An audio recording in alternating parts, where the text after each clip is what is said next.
So now, changing tack completely, I am now putting on my propeller hat. We're going into geekland. So now I'm going to talk about the network error mapping, which we did using a rather nifty outlier detection technique. Some of you may be familiar with, and far be it from me to spruik my courses again and point out that Alex and John and everybody else, hands up who's done my fraud and anomaly detection course, because this is covered in my fraud and anomaly detection course. What I'm about to show you is stuff that I tend to do in the context of fraud detection. So this is, there were differences, slight differences in this, in the actual mechanics, the machine learning mechanics of this to what might be done in fraud detection. I'll point out what they are. I'll tell you now what they are. The biggest difference is instead of doing regression, we're doing classification. But you know, abstractly, it's much the same thing. So it's, even in the context of fraud detection, this is not a technique most people are aware of. It's a supervised learning technique that isn't what people tend to think of when they're doing supervised learning with fraud in particular. I might reflect on it in question time. Let's go with the program. So the problem is detecting connection errors on a network. So there's a large number of these meters, 1.1 million, connected to a small number of transformers, 80,000. Yeah, we're not looking at the entire network of meters connecting to the entire network of transformers as we were discussing during question time before. We're actually going to take small subpatches, because if there's a misconnection, it's not going to be 30 kilometers away. It's going to be, you know, roughly in the same area, maybe, you know, wrong side of the street. So we're taking smallish overlapping patches, but there's still the possibility to connect, you know, to misconnect to, you know, 10, 15 transformers. So there's a large number of them. The good news is we have records of these connections, as was discussed. There are ledgers of what's connected where. The bad news is these records could be wrong, and the worst news is that incorrect records mean fines, or worse, when people are connected to life support. So how do we fix that? Well, turns out, well, using the voltage levels that Olivier showed you before as our data, we can do unsupervised learning on that. You can actually do a fairly good job of anomaly detection using supervised learning. You can just do some clustering effectively, or, you know, related methods. That's all reasonable, and these were done, and they resulted in some accuracy. At this point, it's either modesty or secrecy or amnesia that prevents me from telling you what the numbers are. I just don't have them on hand. I actually asked Olivier as he was presenting. He said, I thought you were. And I thought, okay.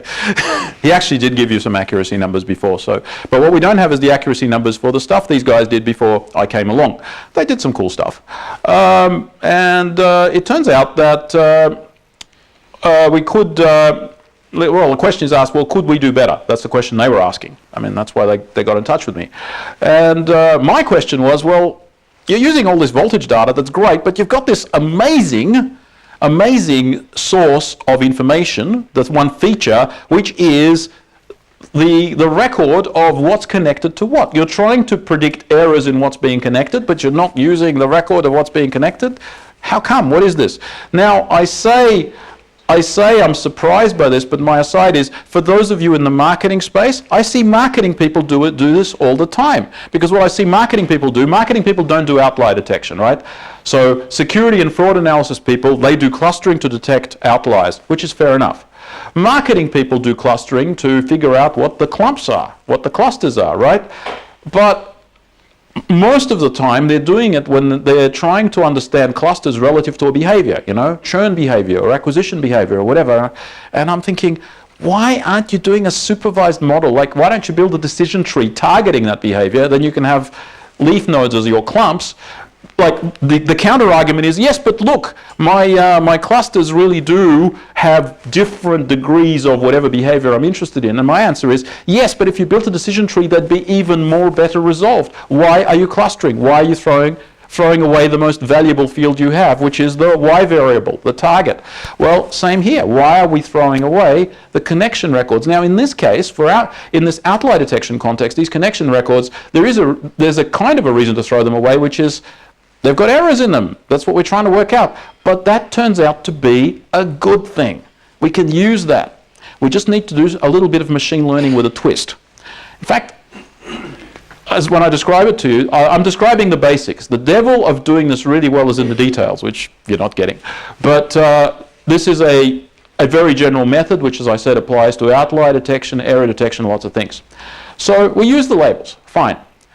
The important thing is to build a predictive model with those labels as targets. In this case, it's classification targets. 15 transformers, 15 classes. Yeah, it's a classification problem. Multi-class classification problem. We make predictions on each of the training records. We've built the model, and now we make predictions on the training records. Think through that sentence slowly and see if you can find the problem with that sentence. One of the reasons we do something a little unusual, or we're restricted in our choice of methods, is because of that first bullet point. So listen to me again. We've built a model, and now we're going to make predictions on the training set. Who's hearing alarm bells? Who's hearing alarm bells? If you're hearing alarm bells, you're 50% of the way there. Because if you're hearing alarm bells, great. If you're hearing alarm bells and going, yeah, but there's this way to get around it, even better. Oh, yeah, that's the next slide. We look, but then what we can do is we can say, well, we've got our actual labels, the things we used to make our predictions, and we've got the predictions we've made. Where are the discrepancies? Because what are your predictions? Your predictions are what the model expects the connection to be, given everything else it knows about all of the other units in the network that it's analyzing. So where there is a difference between actual and expected, you have a potential problem. Those are your potential error points. Now, if you're doing fraud detection, you'd probably do it as a regression problem. You might be trying to estimate, say, claim size in insurance. And you might be looking for the largest discrepancies in claim size. Yes, I'm looking at you guys. And you'd be looking for the largest discrepancies between actual and predicted, because those are your outliers. This is how you do supervised fraud detection when you don't have labeled fraud. It's actually a much more common way to do fraud detection than labeled fraud. You can do both. But in this case, we're not doing fraud detection, we're not doing regression, we're doing classification, because we're looking for errors and we're looking for the ones that are incorrect. So the ones that are incorrect are the ones that the model expects, all things being equal, to have a different class. They're the potential errors.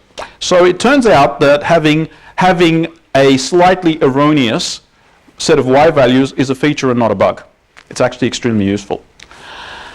So, like I said, the way we use it is we look for the ones that are incorrect. We look for the discrepancies. Now, I told you that first sentence is a bit wonky. We make predictions on each training record.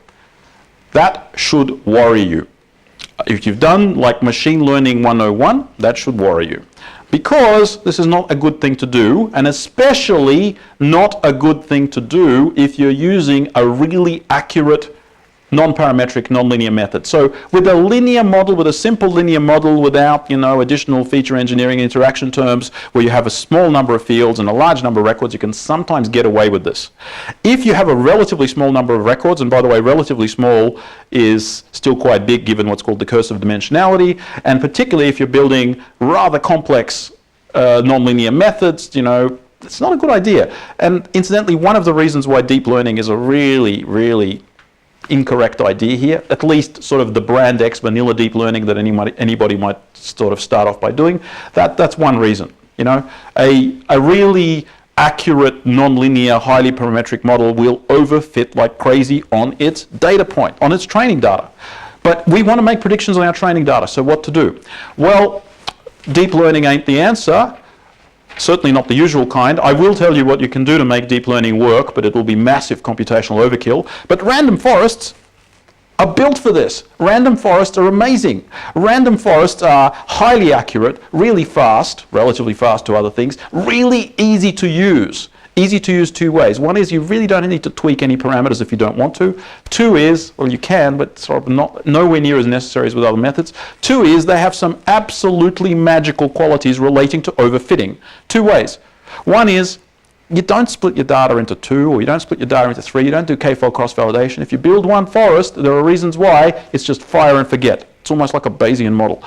The other reason The other reason is because they do something really magical called out-of-bag prediction. In a weird kind of way that actually makes sense, a random forest can do out-of-sample, which is to say not overfitted, predictions on its own training data. Now the reason it can do that is because it's an ensemble, it's a forest, it's a bunch of trees, and each tree is only built on a subset of the data points, which means each data point was absent in the building of several of the trees. So you can have what's called an out-of-bag prediction, where for each data point you predict it using only trees that have never seen it before. So it actually works. So you can confidently make predictions on the training set. Now that is a consequence of a technique called bagging, which is called bootstrapped aggregation. So random forest is an example of bagging, and it tends to be pretty much the only bagging algorithm people use. But turns out you can bag anything. So if you really wanted to do deep learning, you could bag deep learning nets. Now, the computational complexity of that will be probably insane. And then there's the usual fiddliness that you need to do with deep learning, but good luck. So yes, if you're really crazy about deep learning, you can do deep learning. But really, if you just want bang for your buck, random forest is pretty good. And whatever you're doing, bagging is amazing. Now, those of you who are Bayesians out there might tell me that Bayesian methods might let you achieve similar things. That's probably true. But for my money, in terms of accuracy, ease of use, and the ability to make predictions on in-sample data, on training data, random forest and bagging more generally can't be beat. So that's it. That's the random forest magic, but it's big magic, right? You've just got to make sure you use random forests and you look at the discrepancy between predicted and target, and that's pretty much it. You know, there's the method. It works for fraud and anomaly detection, and it works with classification or regression. You build a model with the potentially erroneous targets as your targets. You make out-of-bag predictions on the training set, and then see where the targets are most at odds with the predictions. You're using your entire training set. There is no holdout. You're using all the data you've got. So all the data you've got is available for consideration. Yeah, take a photo of that. The things where the predictions and the targets are at odds, those are your anomalies. Sometimes the nature of the deviation matters. What do I mean by that? I mean that if you're doing fraud detection, you may be less concerned about claims that are unusually small and more concerned about claims that are unusually big. So it's like not all deviations are the same. It's when you exceed that it matters. In the case of this classification, any misclassification bothered us equally, but there are probably ways to fine-tune that as well. So random forest outlier detection proved significantly more accurate than unsupervised learning. Surprise, surprise, because we used the most crucial bit of information we had. Why would you throw crucial data away? There are many more tweaks. Now this is the proprietary stuff. So all I'm saying is there is proprietary stuff. There is stuff that we did to make this even more accurate that you can use. There were a number of tweaks. There were customizations of the algorithm. There were tweaks of the algorithm, and there were particularly non-trivial things that we did with the predictions and the operationalization after the fact. And that's actually an important part of the process. But that pretty much it. And as I said, did I mention that we run courses in this stuff? That's the one to take a photo of. So I think we're ready for questions, and I think Durand and Bill have pride of place. And I'm going to go something. Daniel. You mentioned that bagging isn't particularly well used for techniques other than random forests, or effectively bagging applied to decision trees. Are you willing to put forward any speculation as to why that is? It is a fairly general technique. Okay, well, it does actually work with everything. It literally works with everything. I think Ingo over there is probably better connected than I am with the great legends. You've actually met Brayman, haven't you, Ingo? Yeah, so Ingo's actually met Brayman. Ingo was working for Dan Steinberg, in fact still does occasionally. Dan and Jerry Friedman and Leo Brayman, they were all creators of the CART algorithm. They're all guys of the CART book. In fact, bagging was invented, as I understand it, because Brayman was wondering, what can we do with trees to catch up with neural nets? How do we get tree ensembles going in a sensible way? So I guess there's a kind of a historical attachment to trees by Brayman, who's also the father of bagging, who's also the father of the random forest. But yes, bagging can and should work with everything, and when you really read the theory, you realize that what you should be doing is actually bagging heterogeneous ensembles. And in fact, there's a package which I co-wrote and since abandoned to the point where its name escapes me now, but the idea was to mix and match support vector machines, kth nearest neighbor, and trees, because bagging benefits from two things: the accuracy of the individual predictors and the diversity.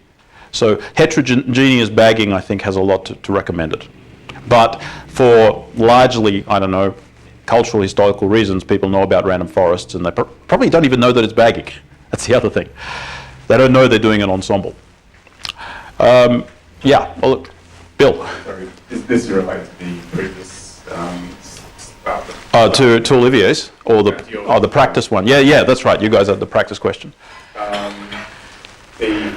suppose how do you optimise yourself in terms of your own cost structure? Like, you got your cost structure for your business, and then you've got a client where you have to set a price. Like, what are your considerations in doing that? Look, it's very situational. So if you asked me 10 years ago, and you asked me 5 years ago, and you asked me now, there'd be very different answers. I think I'm fortunate in that I have it's been a goal of mine to have a diversified business, precisely because I want to be able to choose my clients. I could not choose my clients 10 years ago. Remember when I was calling you up and asking if there was any work going where you were? Yeah. So those were the days. I really couldn't be picky. Now I do a different kind. I'm picky about the work I do, and I'm picky about who I work with because I can be. But not everyone has that luxury. I think Durand. Just you're good? Okay. Thanks, Eugene, for the talk. Very interesting. I'm obviously just thinking about it on the fly, but I was wondering, I think Olivia said earlier that you sent some guys into the field to get the correct. Ah, yes. Is that right? Yeah, okay, so there's actually, this complicates things a bit. Yeah, there's actually two different Ys. You can think of there as being a Y and a Y prime. So yes. Question about the model.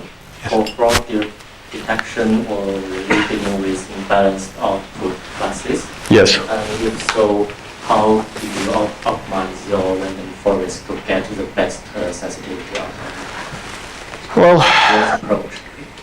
sensitivity. I don't care about sensitivity, specificity. Well, I care about it as long as it translates to false positives, false negatives. The answer is I usually don't. I do subsample my data. I subsample my data primarily when I find that my rare class is so rare that it completely swamps the model and I just get an all negatives model, which you can in fraud detection. This was not a fraud detection problem. This was not a problem where we had ridiculously rare classes. It wasn't that sort of problem. If I'm doing fraud detection, it's usually binary classification. It is rare class, and I will tend to subsample to get my positives and negatives equal.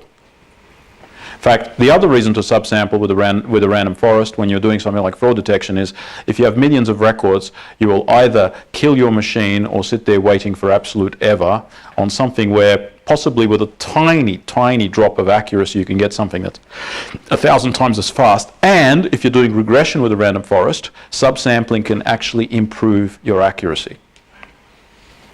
So yeah, I usually subsample to the both classes to the size of the rare class, if that answers your question. Yeah. What if the subsample is too small, or like on the other way, is that possible to actually simulate the positive, like the Well, the thing is, if you're using random forest, you're already simulating. Yes. You already got a bootstrap going on. If your rare class is so rare that, okay, I have seen someone I actually respect do something that I wouldn't completely dismiss recently, where he was doing a classification with 5 in the rare class. But anybody except for that guy, I would say it was completely insane, and the way he was using it, which was in a very, very limited sense-making way, and making very, very limited claims as a result, I'll forgive. I will generally not do machine learning if my rare class is smaller than about 30.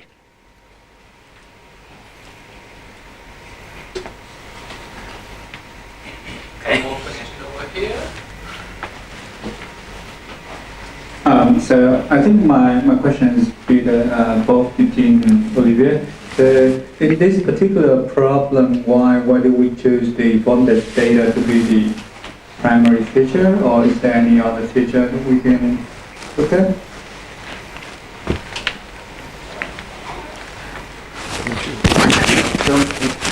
There are the data that we've used. So of course, as Eugene mentioned, the position of the meter does matter.